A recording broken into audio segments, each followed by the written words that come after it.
guys, it's me. I'm finally back here with another video.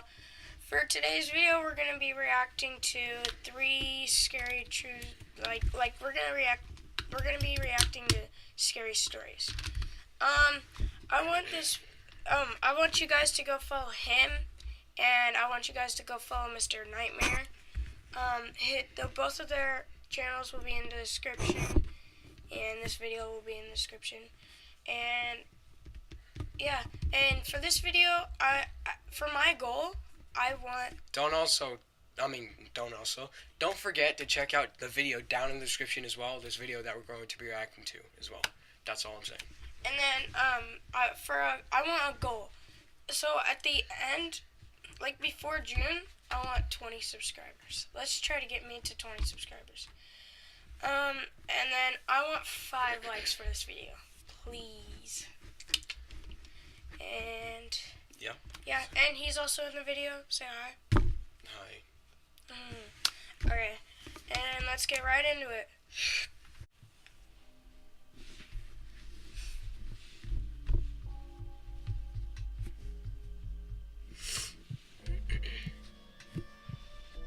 A few months ago, I treated my girlfriend to a vacation in Paris. Ooh, Paris. We stayed at some hotel called Hotel Atmospheres. My job allows me to work remotely from my laptop on my own hours.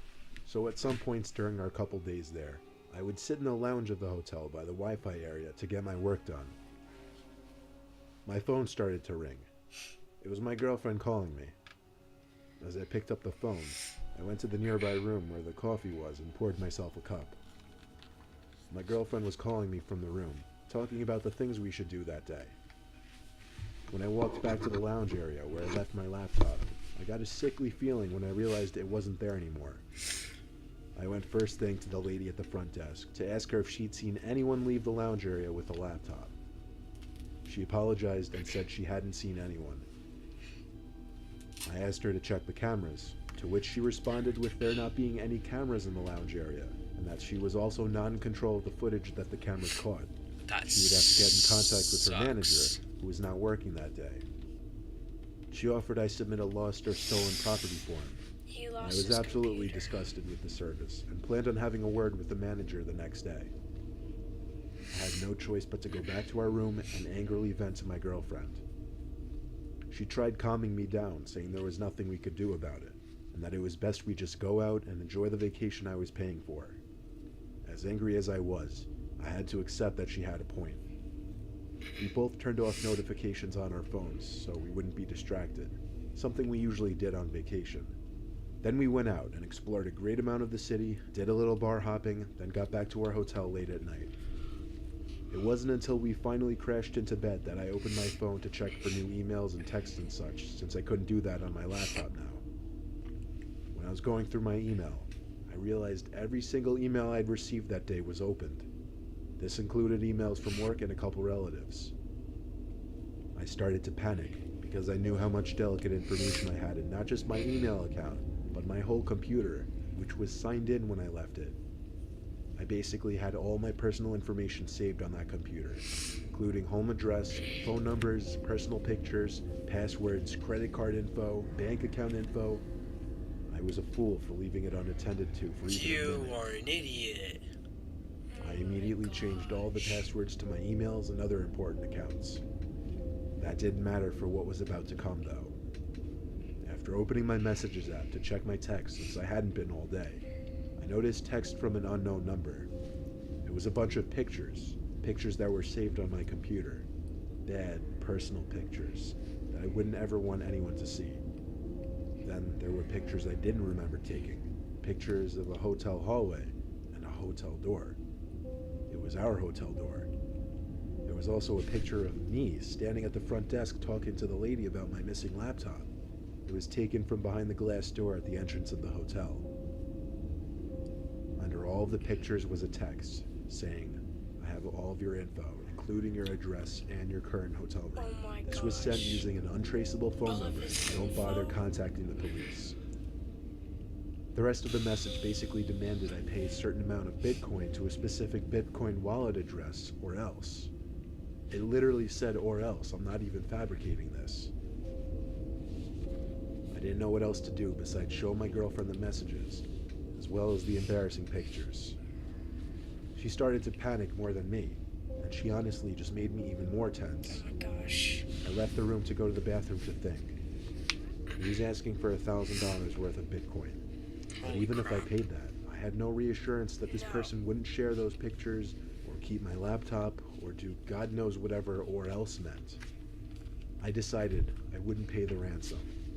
My girlfriend agreed with my decision when I went back to bed. Of course, I was not tired at all anymore. Neither was my girlfriend. I would be We tired. sat up, leaning on totally the wouldn't headboard be of the tired. bed, talking, thinking, and worrying for a couple hours. Then there was a knock at the window of our hotel room. Holy. We both gasped. Well, my girlfriend more so let out a short scream. I turned off the lamp so that whoever was out there couldn't see in. I also shut the shade completely. I didn't bother trying to look out there to see who it was. I assured my girlfriend we were safe, though. She whispered we should call the cops or inform the front desk. I told her we would if the problem persisted. I then told her to go to sleep. Meanwhile, I stood in the middle of the room watching over her, while also looking back at the window. I got a text. I looked at my phone, and it said, "I'm looking into your room right now. I'm not playing games." He's looking into his Then there was another knock at the window. I decided to just grow a pair for a couple seconds and open the shade to see who was out there. I pulled the shade open. I couldn't see who it was, but there was someone standing on the other side of the glass looking in. My girlfriend screamed. I told her shh as I pulled it back shut. We packed our things and went to the front desk, telling the lady about the whole situation and requesting another room on one of the upper level floors. She said she would alert the authorities and gave us a room card to another room on the 3rd floor. For the rest of the night, we slept close together. Well, I didn't sleep. I was awake all night waiting for a knock at the door. Morning came and the manager was in. So she took a look at the footage from the previous night. And of course, some guy with a baseball cap covering 90% of his face went into the lounge as soon as I left it to get coffee, then walked out with my laptop. There was only one camera that actually caught the man in the act. She said she would forward all video footage with that man over to the police. We were out of there. I blocked the number that was texting me. I had to accept defeat, but I didn't want to think about it anymore. There was nothing I could do about where those pictures would end up or some random person having my address. I canceled my credit cards and changed my passwords. There wasn't much else that creep could do. However, what really motivated me to share this story with the internet was the fact that 3 days ago, I got a letter in the mail without a return address. It was addressed to me, and it was a short, straight-to-the-point note saying, "I hope you haven't forgotten. I have all of your information still." It was a horrible reminder that someone out there with bad intentions has not only my address, but my pictures, my phone number, and my name. I've been sleeping with one eye open these past few nights. If anything happens, I will update.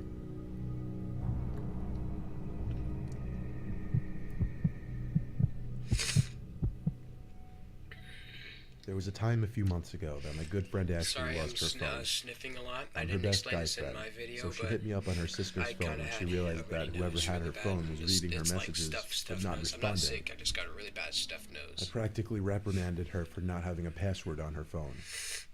I suggested using Find My iPhone, but she didn't even have that enabled for whatever reason. I met up with her and decided to text her number. I sent a text saying, "Please return my friend's lost phone." Within seconds, it said the person read my text, but they didn't respond. So a minute later, I sent a more aggressive follow-up text. I said, "We can see that you're reading our messages. If you don't respond, we will brick the phone, track it, and it will be useless to you. Please return it now." The person read it right away and said, "Good luck." This infuriated me. I tried to respond, but apparently the person turned off the phone. There wasn't anything we could do now. She had Find My iPhone off, so we couldn't even report it as lost. I tried to make her feel better and took her out for dinner. When we got back to her house, a light upstairs was on and the garage door was open. "Are your parents home?" I asked her. "Maybe," she said. but they weren't supposed to be back from their trip until the next day. We went in through the garage door, and she pressed the button to close it. Then we went from the den to the living room, and she called out for her parents. One of the doors upstairs shut. We could see and hear it. The way her house is arranged allows you to see some of the doors upstairs from the living room. The door wasn't shut forcefully, though. It was shut quietly and softly. Ashley looked at me, and I could see fear in her expression. I told her wait there. I'd go upstairs and check. Never So I split went up. slowly up the stairs, down the little walkway, got to the door, looked down at Ashley one more time, then opened it. The room was dark now. I looked for the light switch in the room, but couldn't find it. Whatever So you I do, said to Ashley, do where's the not light split up switch? ever. Then she screamed, oh my god. She said that she had her address and the code to the garage saved on her phone. It took me a second to put together what she was implying, when just then, someone grabbed my arm from inside the room and tried pulling me in. I screamed and tugged away from the grip. I started to slam the door over and over on the arm that was pulling at me, eventually getting them to let go. I heard grunting on the other side. I must have done some damage. I told Ashley to run as I came down the stairs. The front door was only a few feet away, so we got out safely. We got into my car and I called the cops right away. We sat in front of the house in my car the whole time, making sure whether to know he left the house or not.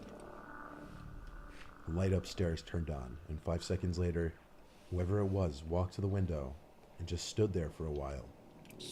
Couldn't tell what he was looking at, nor could we see any facial features, but I did snap at least 10 pictures to show the police when they were to arrive. Then, the guy just walked away from the window and the light shut off. Minutes later, 2 cop cars with their lights on came speeding down the road and stopped in front of the house.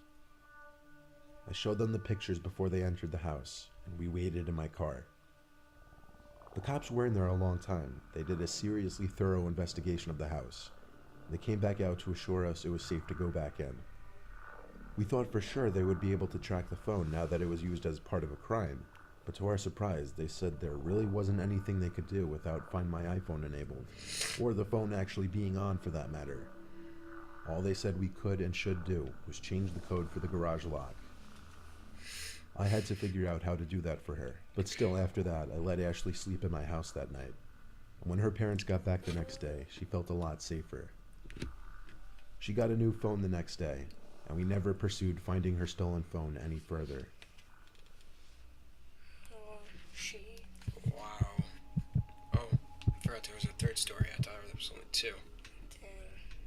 March 8th, 2019, on a Friday night. Wow, Me this and is 5 recent. of my college buddies had a little night It's out. recent. Not anything crazy. We March just got 8th. dinner at some That's a nice day restaurant, then before we my hit a dive birthday. bar in the 2 same days block. before mine. We got a few drinks, played darts, I know. and within a He's couple older hours than we were me, out. but we It have wasn't until like, we left the bar like that We're I a day realized my apart for pockets were feeling birthdays. kind of light. Yeah, but His he's is March 3 9th, I years checked old. both of my March pockets 10th. and realized I didn't have my phone. I told my friends to wait as I ran back inside to look for it. I checked the seats at the bar, at the area by the dartboard. I even asked the bartender. He hadn't seen it though. A couple of my friends came in, and I asked one of them to call my number, but quickly realizing that was kind of pointless in a loud, crowded bar. I asked the bartender to please call my number if my phone were to turn up. Sadly, I knew that was wishful thinking.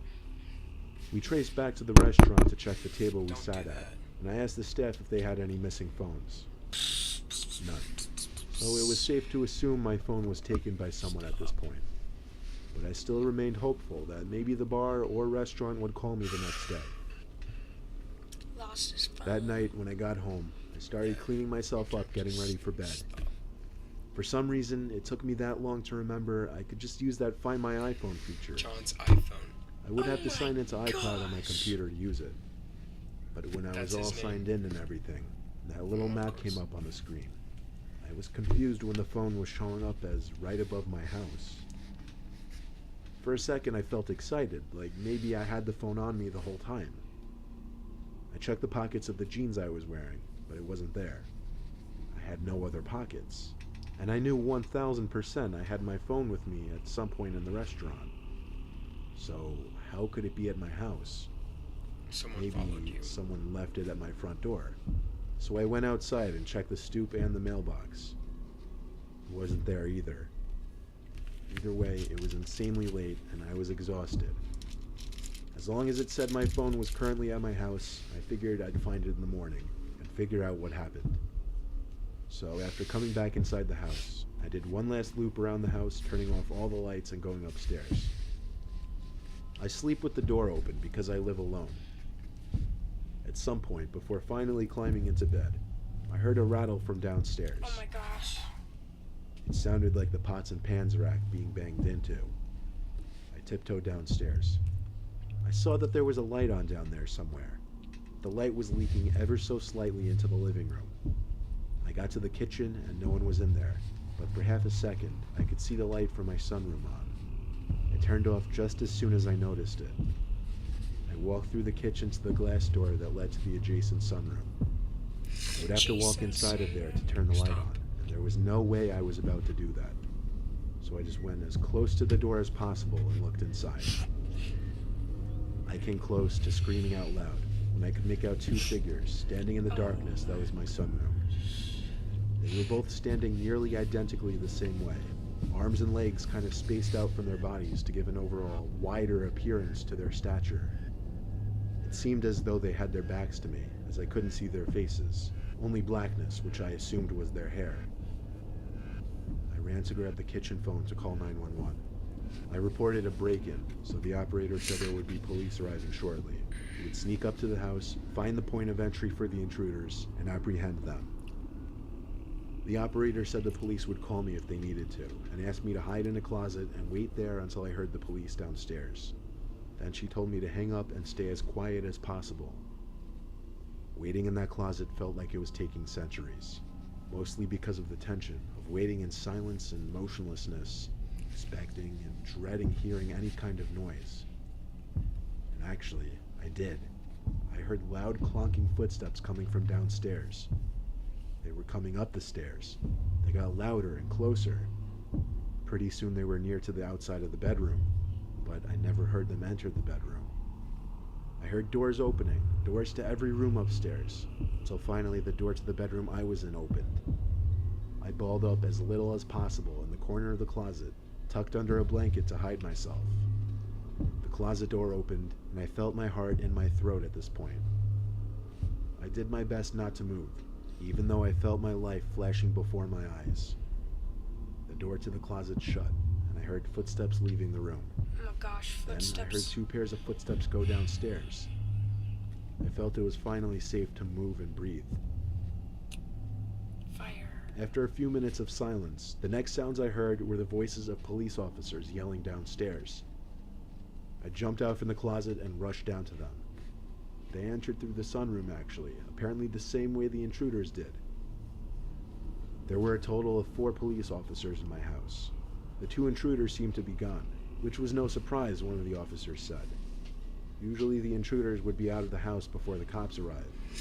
So one of them had a notepad in hand and was taking down notes for my description of the whole night. They even took down the specific details of my phone and reported it as a lost item to somehow help with the case. After that, the cops left, but assured me there would be a car patrolling the area all night. The next day, I found my phone left on the kitchen counter. I figured they must have left it to avoid being tracked any further, because it was useless to them. My 2 friends joked around that the 2 intruders were simply trying to return my phone and that I should find them and thank them. Nothing has happened since, but it's hardly been a month, so I'm still kind of uneasy about sleeping in this house. I'd be freaking scared out of my boots, bro. Like, out of my skin. I would jump out of my skin, not even joking. I don't know what I would do. I would have a gun on my hand. Just like sitting there. This video is gonna be like a 21, 23 minute. Yeah, I made it. You say 21, 23, 20 something. I made a 27-minute video playing Dead by Daylight, bro. Get at my level. Okay, guys, that was the end of the video. I hope you guys enjoyed. I'm sorry. I'm not feeling very good, but I will get better. Ooh, 77 views on his first video. Holy crap. For the next video, I'm thinking maybe doing a trampoline video, maybe if that's okay with you guys. Maybe. Mr. Nightmare will be in the description of this video, and Cody and my friend Matthew's channel will be in the description. And this video, I want 5 likes, and I have a goal. I know I told you this at the beginning, but I have a goal, and I want to reach 20 subscribers before June. That's what I want to reach. And yeah, I hope you guys enjoyed. Say bye, Cody. Okay, y'all. See you guys later. Bye. Bye. Back home to you.